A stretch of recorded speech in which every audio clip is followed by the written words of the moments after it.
గోదావరిలో చేపలు పట్టేందుకు వెళ్లిన ఇద్దరు వ్యక్తులు వరదలో చిక్కుకున్నట్టుగా సమాచారం అందుతోంది. ఎల్లంపల్లి ప్రాజెక్టు సమీపంలోని గోదావరిలో చేపలు పట్టేందుకు కొందరు వ్యక్తులు వెళ్లారు. ఇద్దరు మాత్రం వరదలో చిక్కుకున్నారు. రాత్రంతా నీటిలోనే ఉండిపోయారు. వరద ఉధృతి తీవ్రంగా ఉండటంతో వారిని రక్షించేందుకు స్థానికులు ప్రయత్నించినా వీలు పడలేదు. సమాచారం అందుకున్న అధికారులు హెలికాప్టర్ నుంచి రప్పించి బాధితులు బయటకు తెచ్చేందుకు ప్రయత్నాలు ప్రారంభించారు. దీనిపై మరింత సమాచారం మా కరెస్పాండెంట్ అనిల్ అందిస్తారు.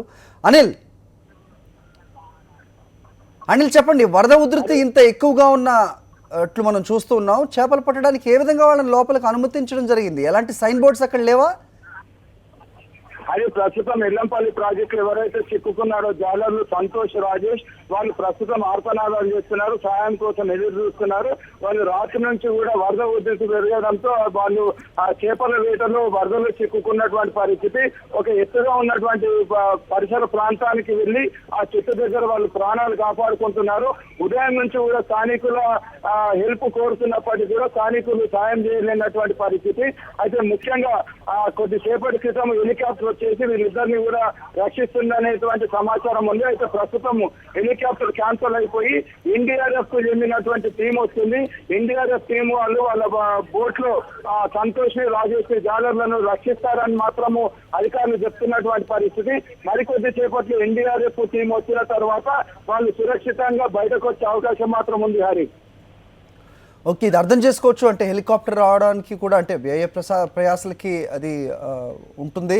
అయితే ఎన్డీఆర్ఎఫ్ టీం వచ్చి బోట్లలో వీళ్ళని రక్షించేంత వరకు అంత సమయం, అంటే వరద ఉధృతి అంచనా వేసే నిపుణులు ఎవరైనా ఉన్నారా? ఇంకా పెరిగే అవకాశం ఉందా? లేకపోతే వాళ్ళు వచ్చే వరకు వీళ్ళిద్దరు క్షేమంగా ఉంటారని గ్యారంటీ ఉందంటారా? అది ముఖ్యంగా చెప్పాలంటే వరద మాత్రము అంటే కాన్స్టెంట్ గా ఫ్లోయింగ్ ఉంది. వాటర్ లెవెల్స్ పెరగట్లేదు. దీంతో జాలర్లకు మాత్రం అపాయమైనటువంటి పరిస్థితి. వాళ్ళందరూ ఒక ఒడ్డున చేరుకొని చెట్టుని ఆధారంగా చేసుకొని ఉన్నారు. అయితే వాటర్ ఫ్లోస్ పెరిగినటువంటి పరిస్థితుల్లో మాత్రం హెలికాప్టర్లు రంగంలోకి దించాలనేటువంటి ఆలోచనలు అధికారులు ఉన్నారు. కానీ ఇప్పుడు వాటర్ ఫ్లోస్ పెరగట్లేదు.